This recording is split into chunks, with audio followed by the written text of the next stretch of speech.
My mom stopped at a strip mall convenience store to buy a $20 phone charger, while my appendix was literally rupturing in the back seat. I wish I were making that up. That was the day I realized my mother didn't just ignore me. She betrayed me in a way I still feel deep inside. Stay with me as I tell you what happened, and if this story hits you in the heart, don't forget to show some love to the channel by subscribing, liking, and sharing with the people who matter to you. I was 17 that afternoon, sitting in the back seat of my mom's old silver SUV, trying to breathe through a pain so sharp it felt like a knife twisting inside my stomach. My name is Lena Harwood, and I've always been the quiet one, the kid who didn't argue, who didn't complain, who stayed out of the way. Maybe that's why my mom, Chelsea, got used to pretending nothing was ever wrong with me. She was the kind of woman who cared more about keeping her lipstick perfect than checking if her daughter had eaten. She wasn't cruel in the loud, screaming way some parents are. She was cruel in the soft, careless way that leaves long-lasting bruises no one else can see. If something bothered me, she called it drama. If I was sick, she called it overreacting. And if I ever needed her, she called it bad timing. That morning the pain started as a dull ache. I told her something felt wrong. She barely looked up from her phone and told me to take deep breaths, like it was nothing. By the time we got in the car hours later, the ache had turned into a burning fire. Every bump on the road sent a wave of nausea through me. I curled forward, holding my stomach, gasping for air. "Lena, sit back," she snapped from the driver's seat. "You're making it look worse than it is." I tried to speak, but the words tangled in my throat. Sweat rolled down my face and spots danced in my vision. I thought she'd take me straight to the hospital when she finally realized I couldn't even lift my head. Instead, she pulled into a dingy strip mall parking lot. "I need a charger," she said casually, like nothing in the world was urgent except her dying battery. "I'll be 5 minutes." 5 minutes stretched into 10. 10 into 15. The pain exploded inside me, hotter, sharper, heavier. I tried to call out, but my voice came out like a whisper swallowed by the car. When she finally walked out of the store, waving her little plastic bag and talking loudly on her phone, my vision was already fading. I saw her silhouette getting closer. I tried to hold on, but before she reached the car, my body gave up. I collapsed against the seat, the world going dark, and all I could think was, she chose a charger over me. When I was little, I used to think my mom just didn't understand me. It took years to realize she simply didn't care enough to try. Most kids remember their childhood filled with warm moments, hugs, or someone rushing to help when they cried. Mine was full of quiet pain, and being told over and over again that whatever I felt wasn't that serious. That was my mother's favorite line. I could be burning with fever, clutching my stomach, or unable to stand without shaking, and she'd barely look up from whatever she was doing. "You'll be fine, Lena," she'd say, waving me off like a fly buzzing around her. "Stop making a fuss."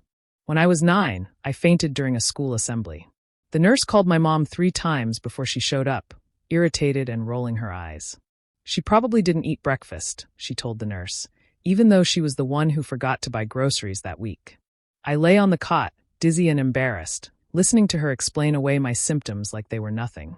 She didn't take me to the doctor. She took me home and told me to lie down and drink water. That was her way. Every ache, every bruise, every moment I needed comfort, she dismissed it. I learned early not to expect softness, not to expect attention, certainly not to expect protection. Things got worse when she met Grant Kessler. He wasn't cruel in the loud way either. He was indifferent, the kind of man who looked at me like I was taking up space he paid for.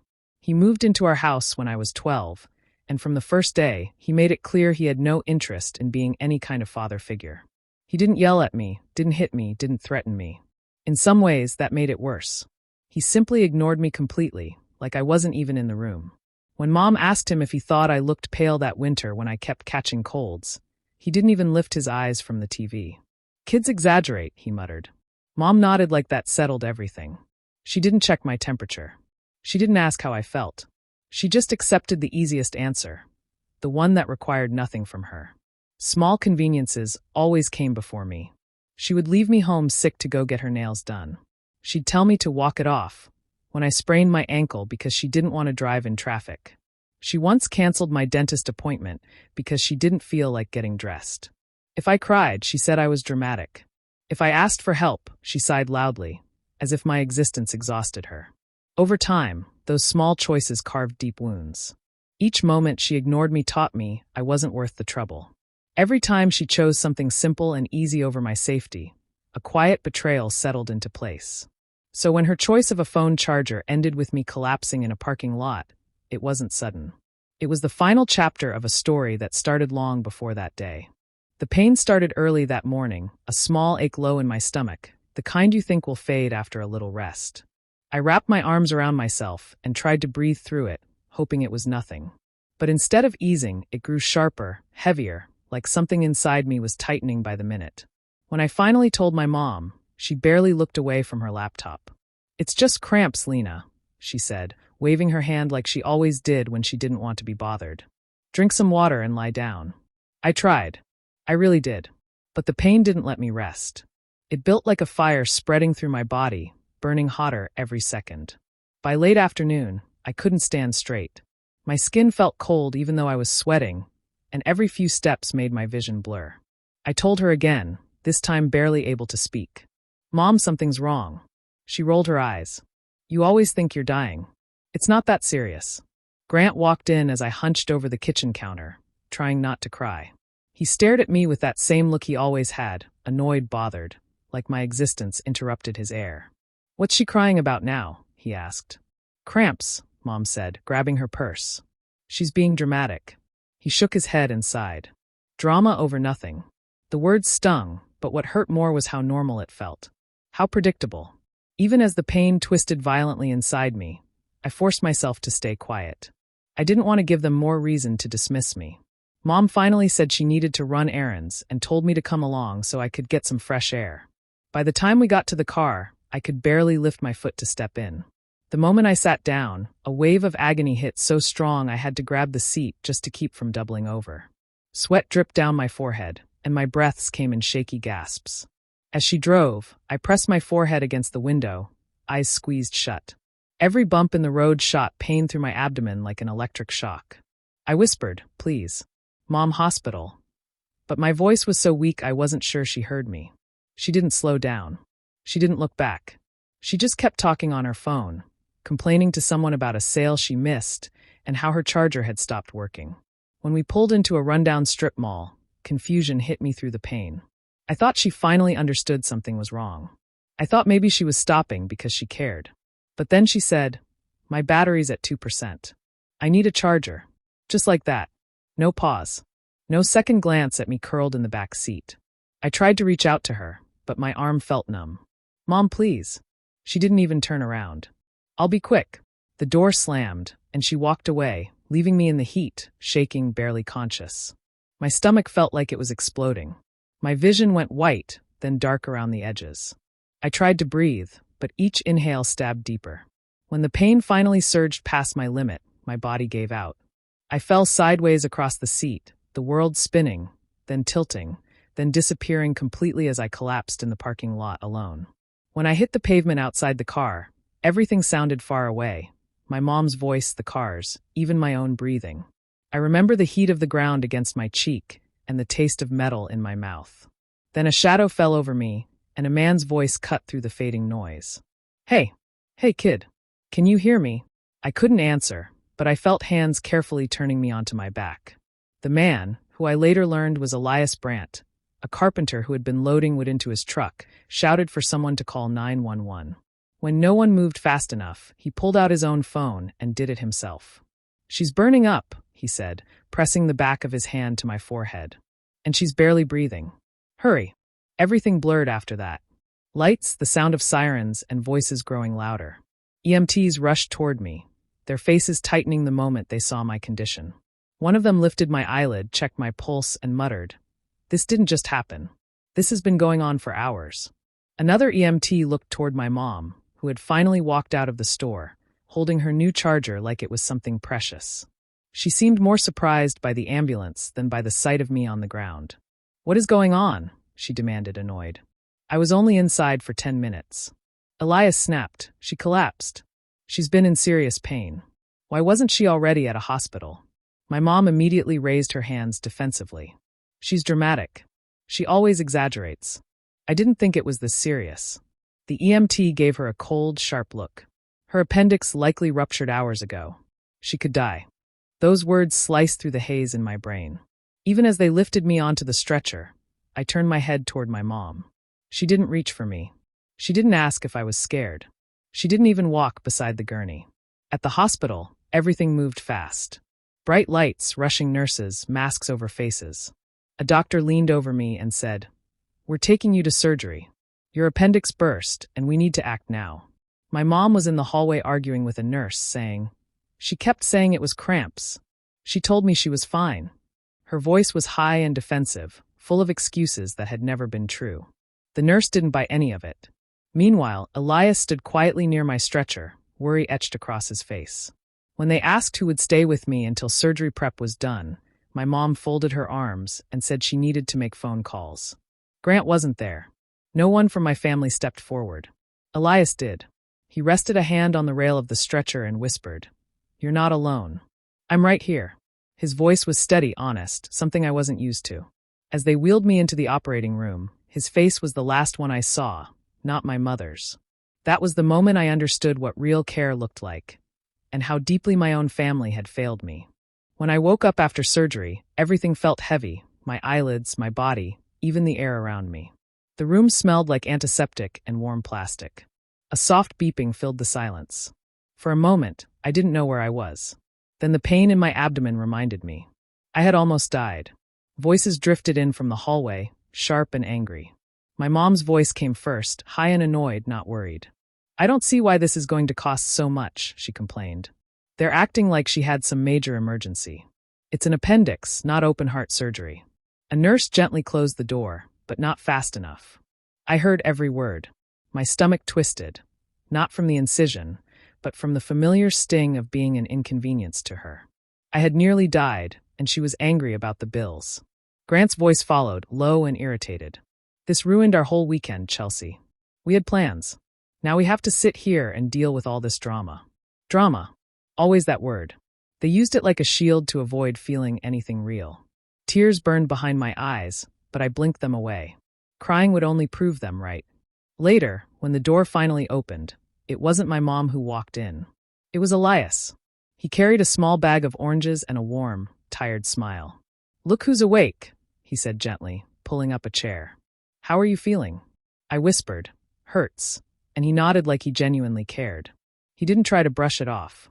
He didn't tell me I was being dramatic. He just listened. After a quiet moment, he leaned closer. "Lena, I think you should know the truth. You were in bad shape long before you collapsed. You were sweating, barely breathing. Anyone could see you were in real danger." My throat tightened. "My mom, she said she didn't know." Elias shook his head slowly. "She saw you. She ignored it. I watched her walk right past you while you were barely conscious." The words felt like a cold hand squeezing my chest. He wasn't saying it to hurt me. He said it because no one else would. I stared at my blanket, the stitches in my abdomen throbbing, but the pain inside my heart was worse. Something in me cracked, quietly but permanently. I had always hoped, deep down, that my mom's neglect came from misunderstanding, not choice. But now I knew. She chose not to see me. She chose convenience over my life. A nurse came in to check my vitals. After Elias stepped out to give us space, she gently adjusted my fore and said softly, "Sweetie, I want you to hear this from someone who cares. You could have died. If you'd gotten here any later, we might not be having this conversation." I swallowed hard, my eyes stinging. The room felt suddenly colder. I almost died. And the people who were supposed to love me the most acted like I ruined their plans. The day after the nurse told me I could have died, everything around me began to shift. I wasn't the same girl who stayed quiet in the back seat. Something inside me had woken up, something tired of being small and ignored. Elias came back later that afternoon, this time with his wife Ruth. She had kind eyes and a warm smile that made me relax even before she spoke. "Hi, sweetheart," she said softly. "Elias told me everything. You don't have to go back to a home where you're not safe." Her words wrapped around me like a blanket. No one had ever spoken about my safety before, not like it mattered. "We have a spare room," Elias added. "If you need a place, you're welcome with us." My first instinct was to shake my head. My mom had always taught me that asking for help made you weak. But then I remembered lying on that pavement, alone, while she bought a charger. Weakness wasn't asking for help. Weakness was staying where I wasn't valued. Before I could answer, A knock sounded on the door. Two people stepped in, a woman with a clipboard and a man wearing a CPS badge. My heart thudded. "Lena," the woman said gently, "we're here because the hospital filed a report. We need to talk about what happened." My mom stormed in behind them, already raising her voice. "This is ridiculous. She's being dramatic as always. She's making us look like monsters." I flinched at the word. Dramatic. Always dramatic. The CPS workers listened calmly, but I could see in their faces they weren't buying her excuses. They asked questions. They took notes. They asked me how long I'd been in pain before coming to the hospital. When I told them, my mom rolled her eyes. She always says things like that. She exaggerates everything. Ruth stepped forward, her voice firm. I saw the state she was in. This wasn't exaggeration. This was neglect. For the first time, someone stood up for me. Someone who didn't have to. After an hour of back-and-forth talks, CPS asked me if I felt safe going home. I looked at my mom, at her crossed arms, irritated frown, and the way she kept blaming me even now. Then I looked at Ruth and Elias, two near strangers who showed me more care in 2 days than my own family had in years. "No," I whispered. "I don't feel safe." My mom's face twisted. "Ungrateful. After everything I've done for you." The CPS worker turned to me. "Would you like to stay with the Brants temporarily?" My voice was small but steady. "Yes." Later that evening, Elias drove me home to gather my things. Grant answered the door with a sigh like I had personally ruined his life. "So this is how it is," he muttered. "Fine." He didn't let me pack. He didn't ask what I wanted to take. He just went upstairs, grabbed random clothes and belongings, and shoved them into black garbage bags. When he dropped them at my feet, he didn't look at me. "Good luck," he said coldly. "Don't come back needing anything." I picked up the bags, my hands trembling, not from fear, but from the realization that I was finally leaving. I wasn't going back. Not ever.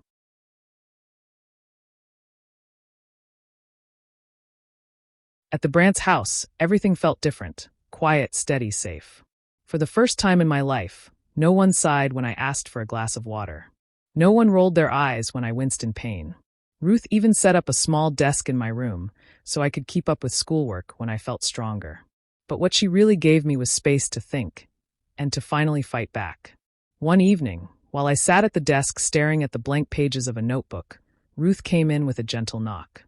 "Lena," she said, "if you're ready, we can start gathering everything you remember. Every incident, every comment, every time your needs were ignored.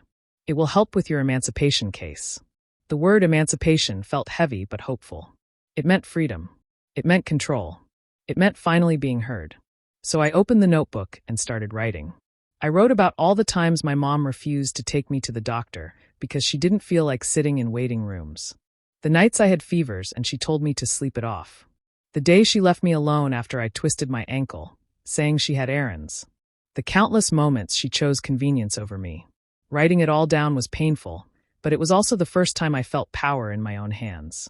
Ruth reached out to hospital staff, asking for statements. And to my surprise, they responded. Nurses wrote about my dangerous condition on arrival. EMTs described my mom's dismissive attitude. A doctor even provided a report stating that any delay, like stopping for a charger, could have cost me my life.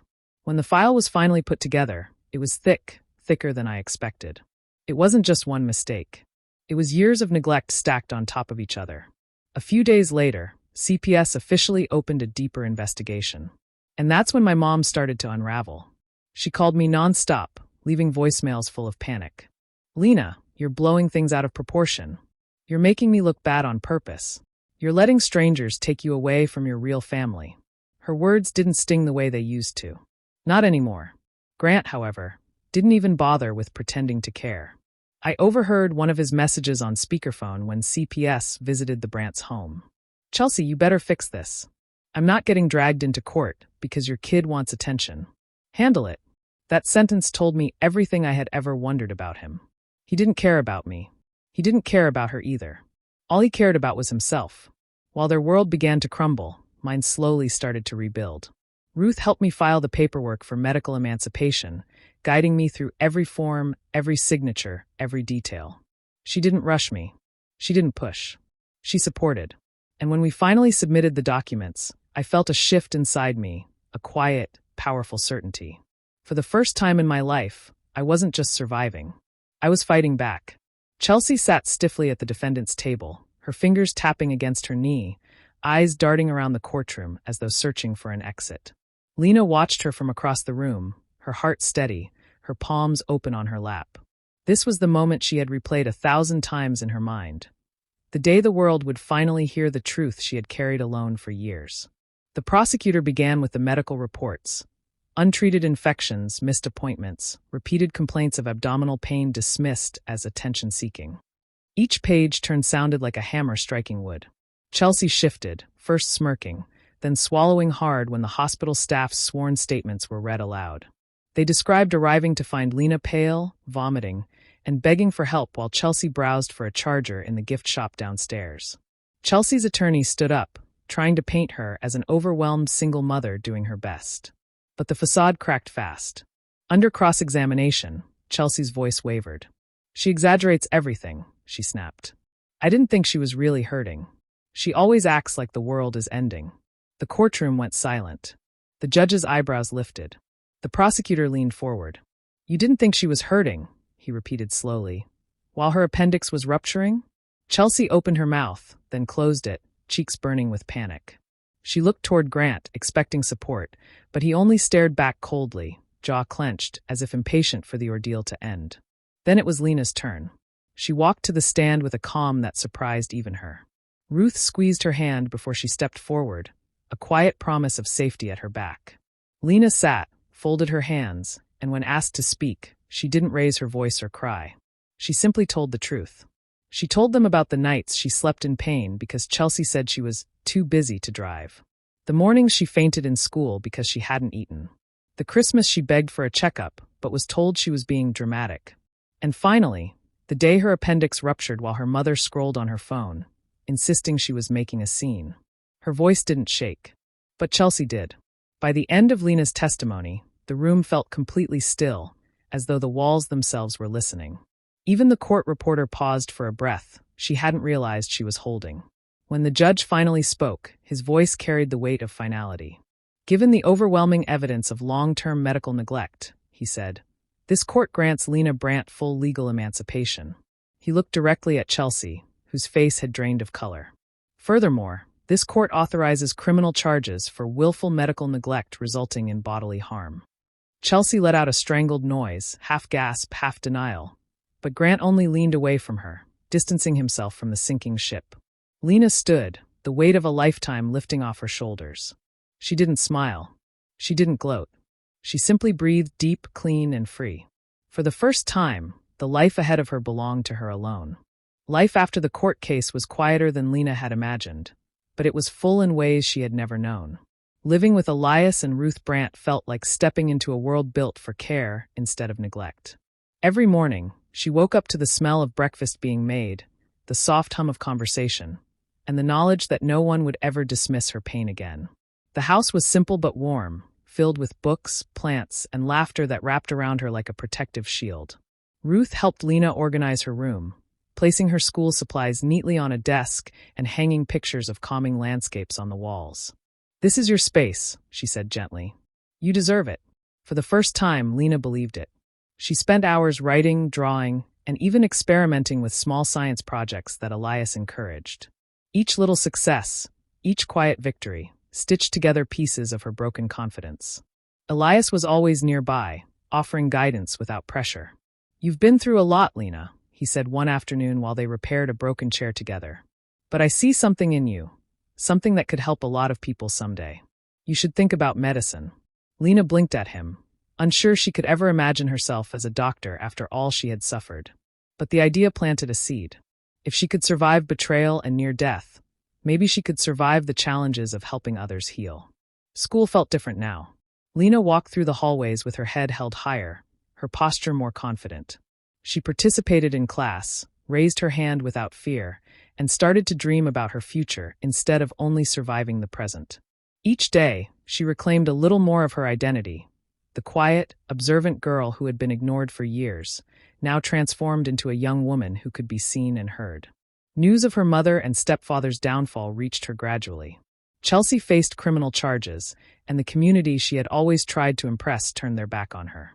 Grant, once indifferent and self-serving, now dealt with public scorn and legal complications of his own.